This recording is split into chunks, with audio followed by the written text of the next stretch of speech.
Hi, I'm Leanne Ely. I'm a nutritionist, a New York Times best-selling author, and some people even say I'm a life coach. I started the Daily Dish Show to share my story, my truth, and my journey to vibrancy, and to inspire others to do the same. Because it's all about grit, perseverance, and finding a way despite the odds. It's about embracing the whole woman, not just the parts that are easy to love, and feeding her heart, mind, body, and soul. But I found that this isn't just my story, it's your story too. It's go time. This is the Daily Dish. Today we're going to go into the contrast zone again. We're going to talk about the wisdom versus the ignorant pathway. Now, of course, everybody's very familiar with the Proverbs 31 woman. I'm not going to do that. That's been, we've walked down that path a couple of times before. I'm not going to talk about that because, you can lift your Bible up anytime and go take a peek, see at all of that. But what I'm going to talk about is the psychological edge of wisdom and how we get there, how we acquire it, what it means, and just having that sense that, this is part of how we live our lives. We choose the path of the wise women. All right, we're talking about wise, not foolish. Wise. So specifically in the Bible, Proverbs 31. We all know about the Proverbs 31 woman. Boy, oh boy, is she busy. She's always doing something. She's got all this stuff going on, and she's certainly not foolish. She's wise beyond everything. So I wanted to take a second to pause on all of this and take a peek at what the meaning of wise is. And not only that, but dive deep into how do we apply this for our lives today? We're not living in biblical times where we're, sewing silken garments and, all of that. We don't sew. We go to Marshall's or, for a deal. We're looking for we don't do what we used to do. I mean, shoot, in the 70s we used to sew, but we don't sew even now. There might be some people out there, but mostly it's just it was a bigger thing than it is now. Unfortunately, it's too bad. But I will tell you that we want to look at what wise is. We want to see, how do we apply this into our lives? We want to look at ourselves and say, wise behavior, not so wise behavior. We want to put that stuff out so that we can start stepping into the wisdom that's been granted us by the Creator himself. That's what we want to do. Hey, Mary, I'm glad you're here. Jocelyn's saying, how fun a PJ party, right? It is going to be fun. So the dictionary says having or showing experience, knowledge, and good judgment is the definition of wisdom. I like that. Experience, knowledge, and good judgment. So what is all this? Experience is a teacher. That's what I know. That's the best thing that I can tell you about experience is, boy, is it a teacher. Also called the School of Hard Knocks. Anyone attend? I'll tell you what, I got my, what did I get? Summa cum laude. I am a magnificent creature from the School of Hard Knocks. I got my hard knocks all right. I majored in hard knocks. But it teaches us what works. It teaches us what doesn't work. And it teaches us to go through and understand that this experience can actually hold you in a different place if you allow it to. In other words, the experience has shown you what not to do, right? What not to wear. Remember that show, What Not to Wear, from 100,000 years ago? Well, what not to do too. That's what experience teaches you. We understand this when we're little kids and we pull the cat's tail. We understand this when we touch something hot. Oh, that's an experience I don't want to repeat. When we get into, when we get into the place of foolishness and ignorance or whatever, why do we seem to gravitate back to those things that the very black and white, the very stark nature of experience versus, inexperience would mean that you're not going to want to stick a knife in the light socket again. Yeah, it didn't work out really well the first time around. You're not going to want to do it the second time. And yet some of us find ourselves on repeat doing things, even though our experience has shown us this is not a good use of your time. We'll come back to that, but it's really, it is black and white, because experience shows us this works, experience shows us this doesn't work. It's experience plus experiment, really, isn't it? Just to figure out our path. And knowledge really is the library that we pull from. This is how we know what works and what doesn't. This is how we say to our why we say to our kids, don't do this. I tried this. You know, when I was 20, when I was 30, when I was 40, when I was 50, that didn't work out so well for me. Here's what I know. Here's from my knowledge bank. And I will tell you one thing that I've known from experience is that, you know, unsolicited advice, most of the time is not welcome. But you know what I'm talking about. We gather our knowledge from our experience and from the library of experiences in our head. And good judgment, well, good grief, what is that? It's common sense is what good judgment is. It's common sense. It's weighing and measuring. It's seeing the value in. It's doing a complete picture, big picture analysis is what good judgment is. Because you can't have good judgment if you're only looking at, you know, a part of the picture. You can't grasp good judgment when you just see one thing and react to that. Have you ever found yourself guilty with that? I've done that before with our kids. You know, you say, oh, you know, you're standing by the lamp that was knocked down. I didn't do it. Yes, you did. Not necessarily. Joanne says, yes. And when something comes up again, I question, okay, what lesson did I not learn? That's so good. That's exactly what it is. I mean, that's wisdom right there, Joanne. Absolutely. Hey there, Mary. So we need to have this in our lives. We need to have experience, and we need to realize that experience is always going to be a teacher for us. We need to understand that we have a wealth of knowledge in our heads, and that's our library. It's cool to pull from the library. You know, free lending service, use it. And it's also good judgment is our common sense on steroids when we are having the full picture analysis going on, right? Without that, you know, it can sometimes become a little bit precarious. We'll get into that a little bit. But from the point of view of what psychologists say helps us to become wise, there's a few introspective things that we can, you know, kind of go about. I thought this was really interesting in comparison to, you know, things like this is what the Bible says. Well, psychology kind of works right along those same lines, which is sort of interesting. And the number one thing is self-awareness.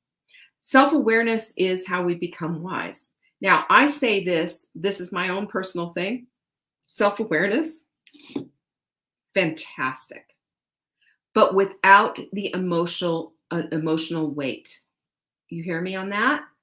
Because we need to be self-aware without the whole emotional cascade of stuff and thinking this all equates me being X, Y, and Z. You know what I'm saying?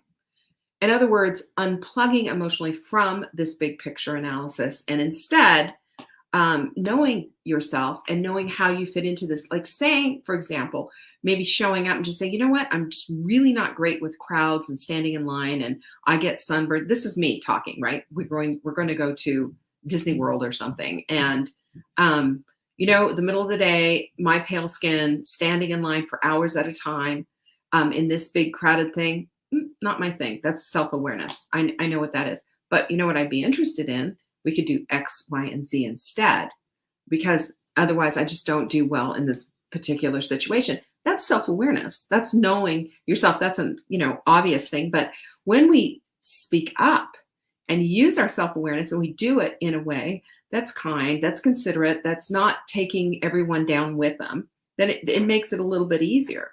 We get to know ourselves, and we need to define as well as what we're thinking, what we're feeling, what we think about our thinking. You know, we don't do that enough, by the way. And know what we need now and know what we're going to need next. That's what all this self-awareness stuff is.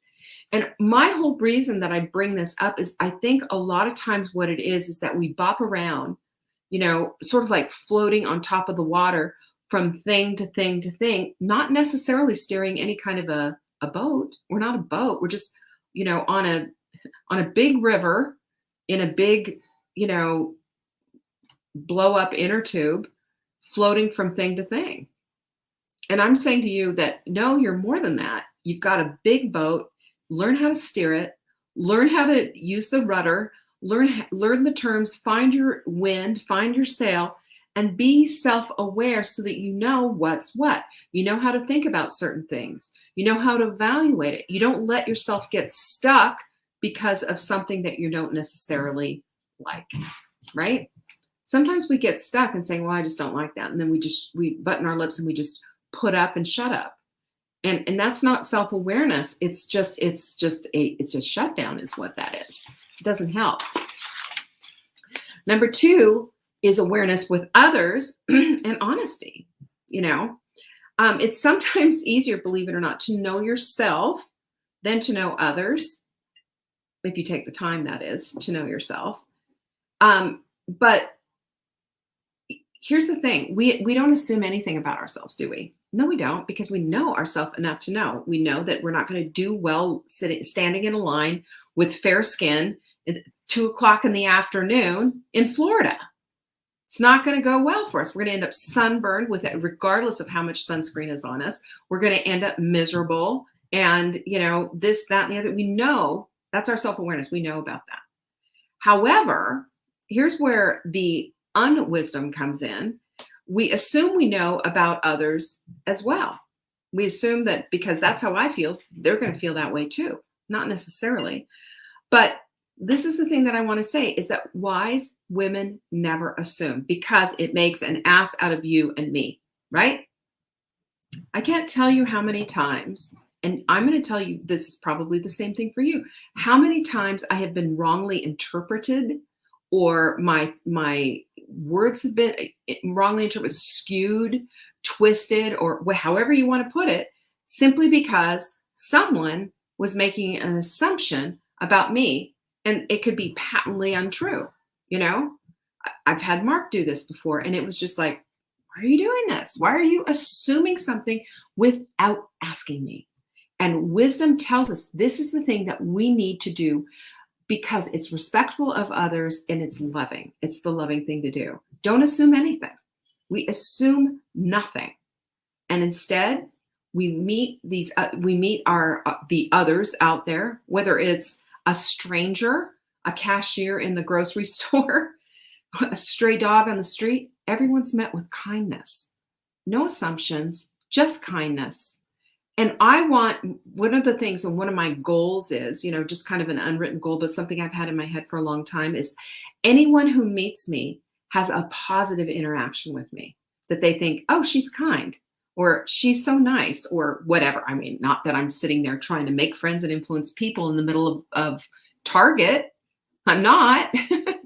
But I'm certainly going to be aware of my surroundings, aware of others.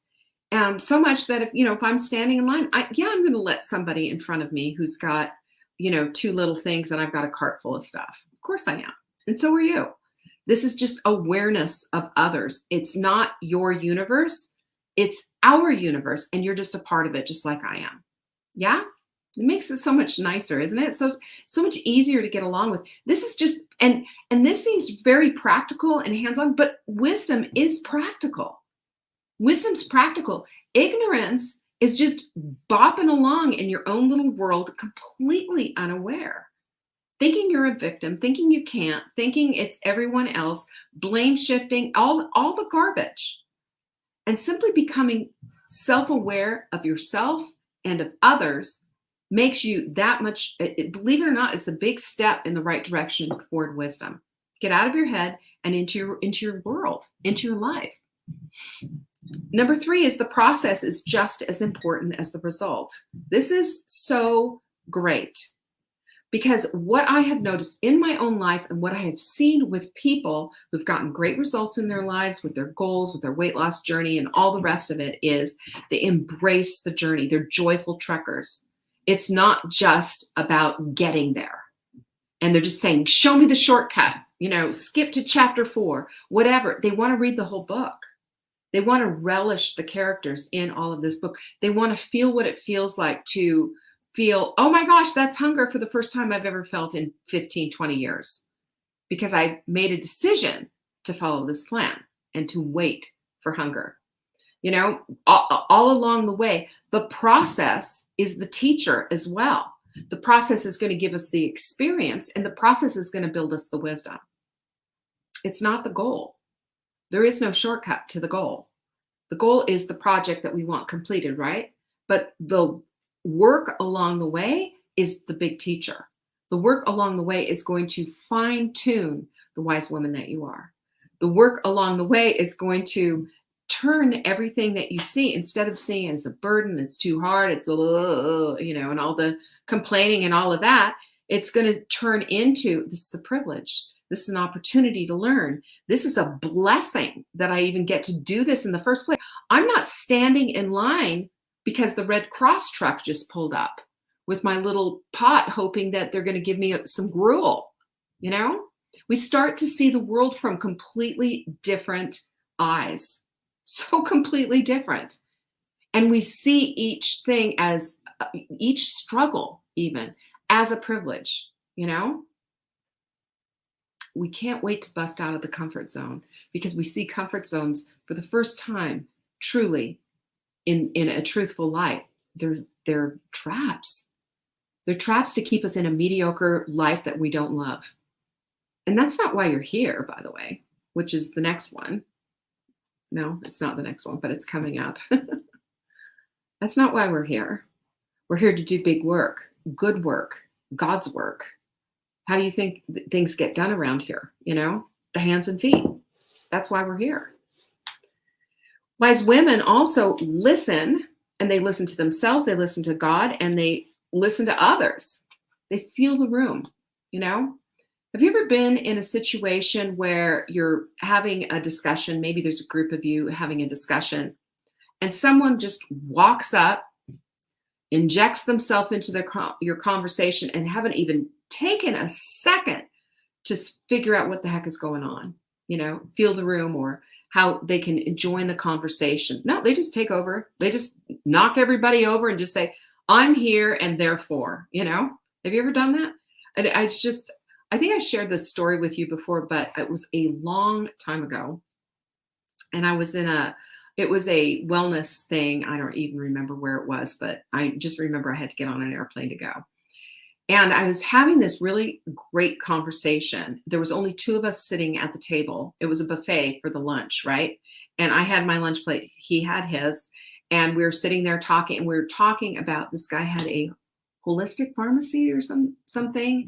And I was asking him about, what that means and how that translates. And it was a really good conversation. Then he was asking me about what I did. And I was telling him about what I did and what I was all about and all of that. And good conversation.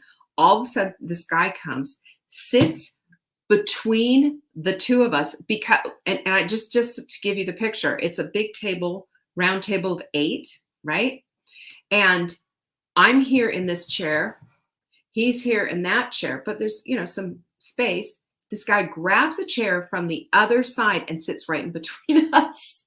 And he puts his back to me and starts talking to the guy that I'm talking to.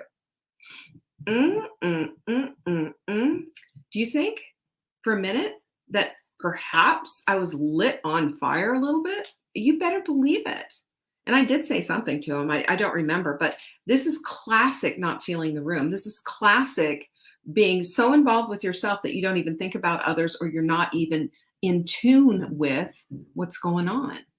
And that's not wise. That's all about yourself.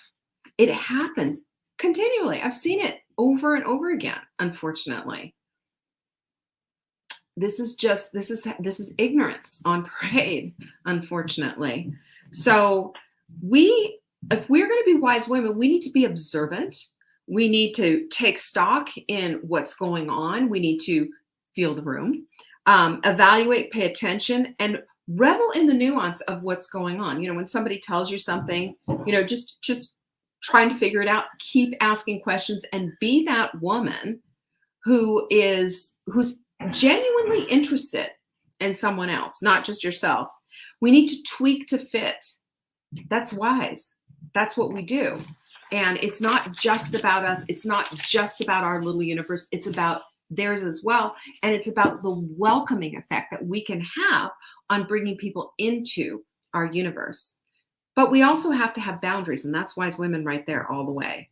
And I had a big boundary. And this guy that did this, on his shoulder, later on, I just let it go and whatever. And later on, I went up to him and I asked, can I speak to you? And I said, that was super rude. You just walked in. This is what the whole scenario was. This is super rude. By the way, we've never met, That was his introduction to me. But I wasn't going to let it go. I wasn't going to let it just slide back. And I also wasn't going to say, well, how could this be a little bit more feminine and a little bit more, whatever, I was what I was interested in? I was interested in making sure that my message got through to him. And it occurred to me, and maybe this was me being an ass, right? Assume. It occurred to me that I think this guy needs some extraordinary black and white terms, not like, because we have a tendency to do this. By the way, women, we have a tendency to do this. We piddle around on the edges. We don't go directly to the thing of the truth on hand. Well, I was a little bit put off when such and such and such happened. And we speak softly like this and, felt my feelings were a little hurt. No, wise women step up, girlfriends. They step up and they say it. It doesn't mean that we're going to pin them down on the floor and start, slapping them upside the head. We're not going to do that. But we are going to step up and we are going to say our piece. It's necessary because wise women know the path that we're on, and wise women understand that nobody gets to run anybody over, and that includes them. You don't do it, and you don't let someone else do it to you. Boundaries firmly in place. So that's a huge thing for us, especially because a lot of times we shrink back and shut up, don't we? And I'm saying, don't. Step up and say something, and do it in the kindest way that you can, but do it in a way that's abundantly clear and is abundantly about you and how you feel about yourself. And yes, Jeanette, yes, and yay, amen. It is called respect. It is called respect. Number 5 is wise women use the experience file. Now, this is one of our little special things that we talk about. This was something, I'm going to just tell you the story of the experience file really quick, if you don't mind. The experience file came to me when I was going through in my head the machinations of a past wrong, and it was like, here we go again. And you just feel like somebody's, it's sort of like the cosmic, somebody grabbing you by the nostrils and pulling you this way, no, I don't want to go. Well, that was happening to me again. And I thought, I went through that. I've lived that already. I don't want to live that again. I don't want to feel it.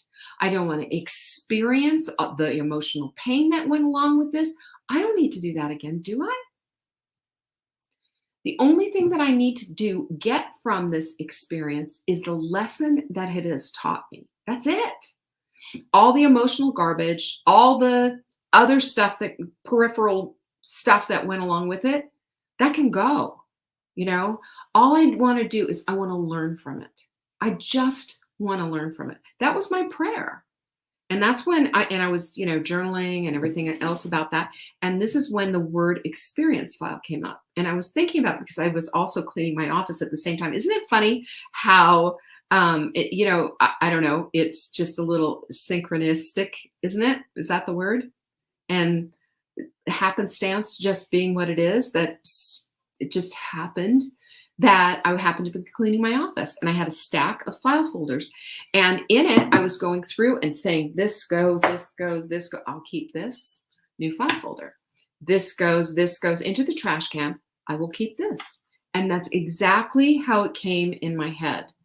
This is the lesson that I learned from this, and I need to keep it just in case I ever have something similar to that. What is the lesson learned here? And the rest of it just needs to go. I've experienced this emotion. I've processed it. I don't have to relive it. The end. Experience in the experience file. So listen, you're human. You're going to make a mistake. You're going to have your own experience file. And if you're wise, you're going to allow your experiences to teach the lesson they need to teach. You're going to extrapolate the lesson. You're going to put it in the experience file. And the rest of it, you'll process as needed. Sometimes we shred documents because whatever, they're too precious to put them out or whatever. Sometimes we shred documents, burn them, whatever, or tear them up. And sometimes we recycle them. And sometimes we just give it to somebody else. There are different things that we do with it. But if you're a human, you have to process things. That's just the way it is. That's how the whole thing works. You 1, look for the lesson. 2, apply the lesson. And 3, file it into the experience file. And what we get to do then is we get to ditch the accommodating drama, and we get to start living our best life because we're over it. We're over it. The experience file tells us that. Amen. Pinkies up if you've ever used the experience file. Wise women, number 6, laugh. Anybody here just get a good laugh at themselves every once in a while? And I'm not talking about the self-deprecating humor. I'm talking about you look back at something and you think, oh my gosh, why did I ever wear that? Or you see an old photo or something and you laugh instead of acting like, oh, this is a big thing and don't let anybody see me. Oh my gosh.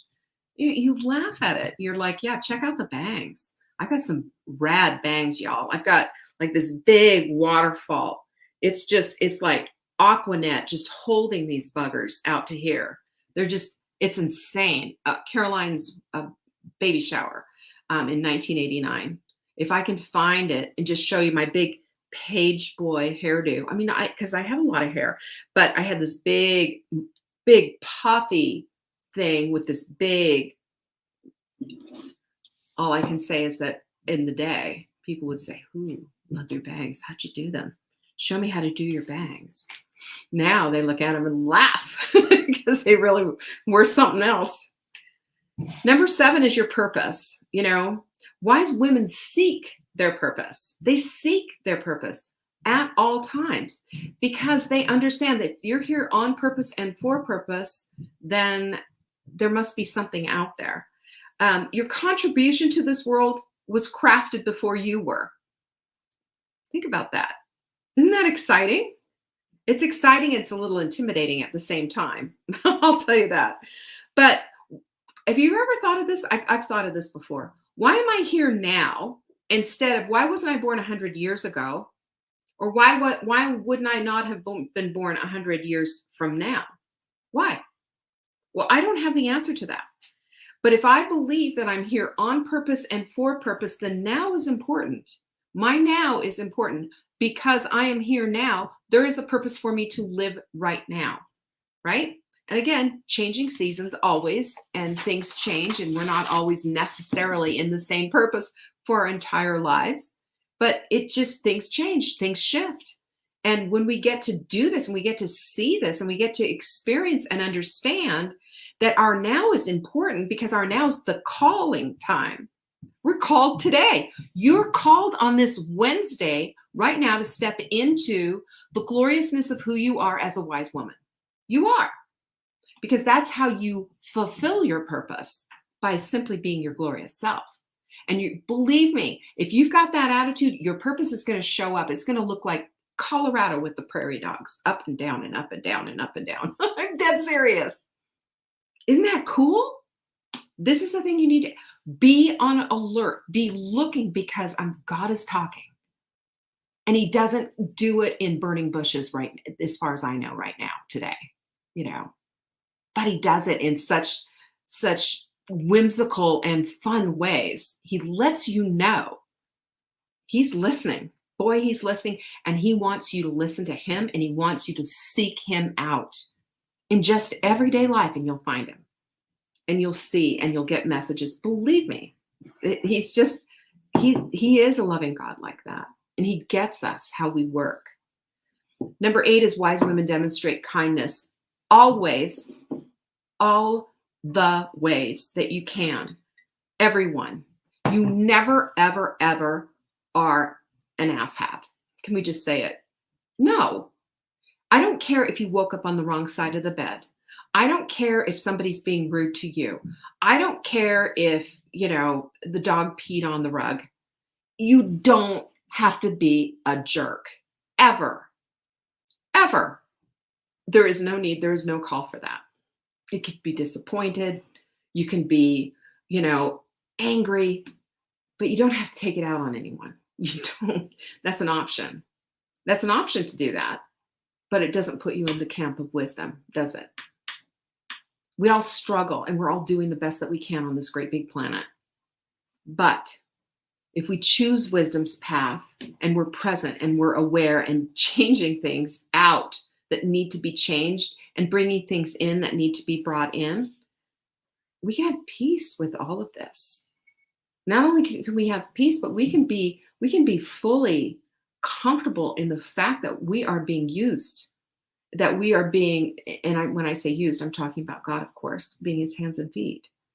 And that we are here on purpose and for purpose. We can feel that purpose. We can feel a little bit of weight from that because it's a responsibility, but we can also feel a delight in that because it's God whispering into your ear, you're chosen by me. I love you that much. That makes me tear up. Let's revel in our wise womanliness. What do you think? And become the very best versions of ourselves. We're called to that. And whether or not you're heeding the call, it's there because you were here today, not 100 years ago or 100 years from now. You're here today. You're here on purpose and for purpose. And you're here to be the wisest version of yourself. So the only thing that I can say to you is if you're just struggling with this whole concept and your eyes are opened right now and you're saying, holy cow, what? This is hard. Yeah, it is. Overwhelming. Yep. Too much? Nope. No. You just need to join the right group, right? I do mean that. Join our group. Thanks again for joining me today. Peace be with you. Thank you for joining me today. You can find me on TikTok for daily tips to help support your most vibrant life. And remember, you are the author of your own story. Until next time.